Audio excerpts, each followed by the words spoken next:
মালি ইবাদত এটি হতে হবে কার জন্য? আল্লাহ তাআলার জন্য। মক্কার মুশরিকরা তারা মালি ইবাদত যেমন কুরবানি করা, দান করা, সদকা করা, খয়রাত করা এগুলি যেমন আল্লাহ তাআলার জন্য করত, অন্যদের জন্য তারা তেমন করত। যেমন কাবার পার্শ্বে কিছু পাথর ছিল, এগুলিকে বলা হতো নুসুব। এদের জন্য তারা মান্নত করত। বিপদে পড়লে, দুঃখে পড়লে, রোগে পড়লে, শোকে পড়লে মান্নত করত সেই সকল পাথরদের নামে, যে সেইখানে গিয়ে গরু একটা জবাই দিব, উট একটা জবাই দিব, দুম্বা ভেড়া একটা জবাই দিব, যদি আমি সুস্থ হয়ে যাই। এই যে মান্নত করতো, এটি কি আল্লাহর জন্য হয়েছে? না। তাহলে মালি ইবাদতের মধ্যে অন্যের সঙ্গে শরিক হয়েছে। শুধু তাই নয়, বরং সূরা আনআমের 136 নম্বর আয়াতের মধ্যে আল্লাহ উল্লেখ করেছেন যে তারা যখন ফসল উৎপাদন করত, চাষাবাদ করত, এবং তাদের যে গবাদি পশুগুলো ছিল সেখান থেকে তারা করত কি, অংশ বের করত, 3 ভাগে বিভক্ত করত।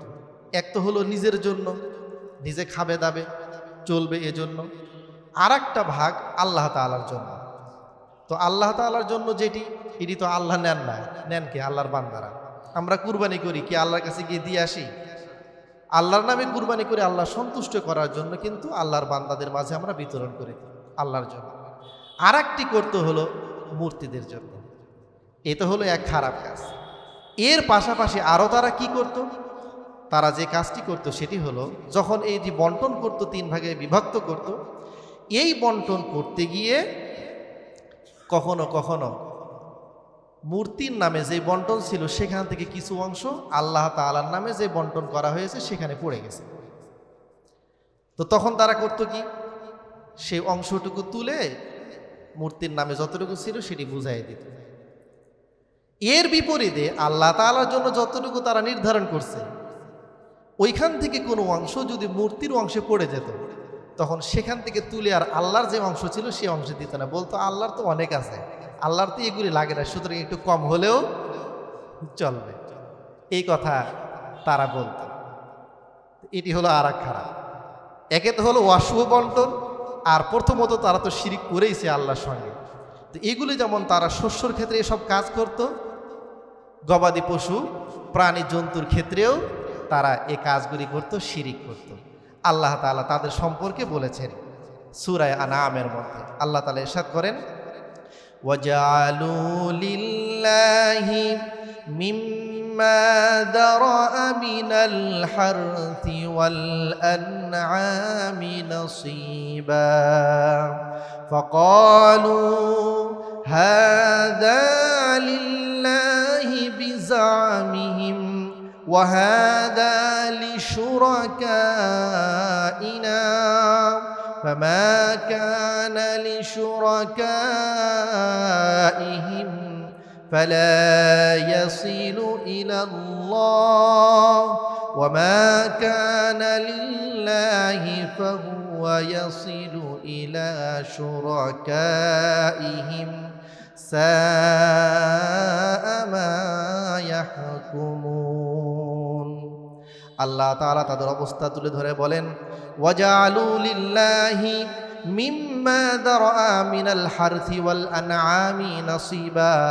তারা যেই সকল ফসল ফলাদি ফলাতো, ক্ষেত খামার করত, সেখান থেকে কিছু অংশ আল্লাহ তাআলা যা সৃষ্টি করেছেন, ওয়াল আনআম, আল্লাহ রাব্বুল আলামিন তিনি যেই সকল প্রাণী, যেই সকল জীবজন্তু তৈরি করেছেন, সৃষ্টি করেছেন, সেখান থেকে কিছু অংশ তারা নির্ধারণ করত আল্লাহর জন্য। কার জন্য? এরপরে তারা বলতো হাযা লিল্লাহি বিজামিহিম ওয়া হাযা লিশুরাকাইনা। এরপরে বন্টন করার পরে কিছু অংশ বলতো এটি কার জন্য? আল্লাহ তাআলার জন্য।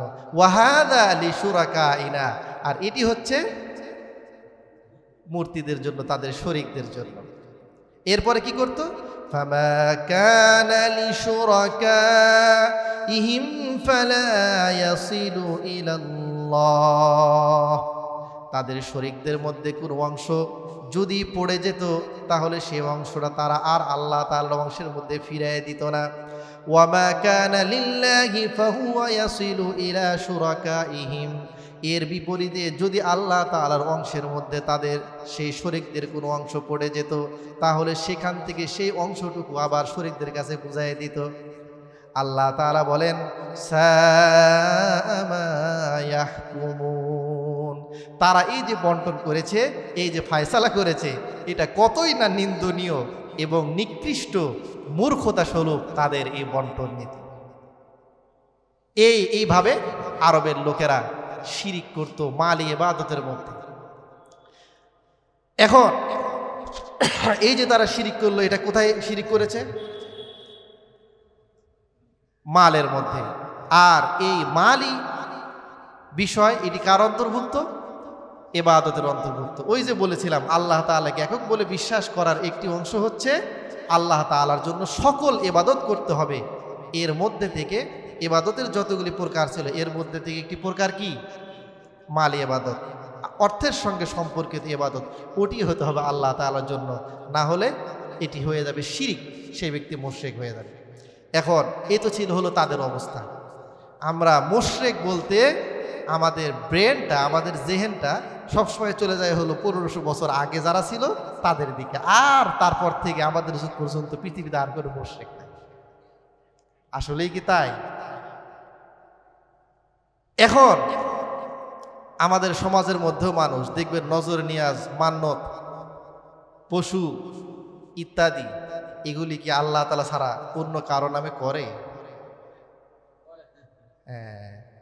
বিপদে পড়লে, রোগে পড়লে, শোকে পড়লে মান্নত মানে যে যদি আমার ছেলেটা চাকরি পায়, আমি এই যে অসুস্থ হয়েছি যদি সুস্থ হই, তাহলে আল্লাহর দরগায় গিয়া, অমুক দরবারে গিয়ে, অমুক মাজারে গিয়া একটা গরু দিব, একটা ছাগল দিব, এ মান্নত করে না? তাহলে এটা কোথায় শিরক হলো? মাল ইবাদতের মধ্যে, ইবাদতের মধ্যে শিরক হলো। ইবাদত যে হওয়ার দরকার ছিল একমাত্র আল্লাহর জন্য, তো ইবাদতের যতগুলি প্রকার তার মধ্যে থেকে একটি প্রকার ছিল অর্থের সঙ্গে সম্পর্কিত। এই যে অন্যের সঙ্গে হয়ে গেল, শিরক করে ফেলেছে, কিন্তু সে নিজেও জানে না যে সে শিরক করেছে।